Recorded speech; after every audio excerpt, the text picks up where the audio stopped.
Guys, alam niyo ba 'tong klase na kahoy na 'to? Na ito ang lalaki ng bunga. Ano ba, ewan ko kung ang tawag dito ay miracle fruits ba?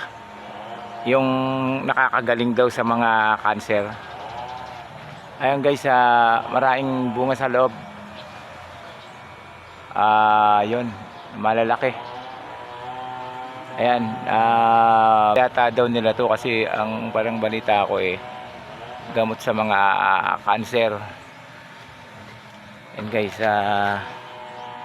marami siyang bunga.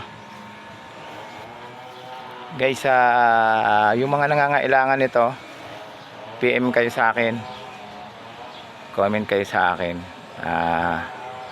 Kasi ano daw to, magaling daw talaga itong hindi daw cancer, ang maraming klaseng cancer daw ang nagagamot ito ayon sa mga nakasubok na gumagamit nito. At din nga, nakakalakas ng katawan, sakit sa puso.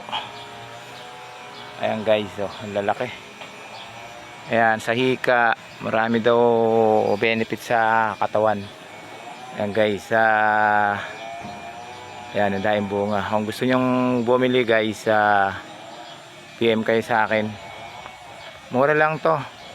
Kasi sa mga nagmamarket, sa mga bentahan nito, ang isa depende sa laki, may 500, may 300.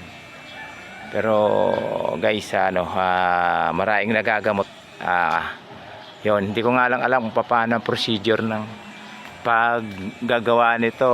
Kasi ang alam ko, kinakatas yata to, tapos iniluluto. O yung iba naman,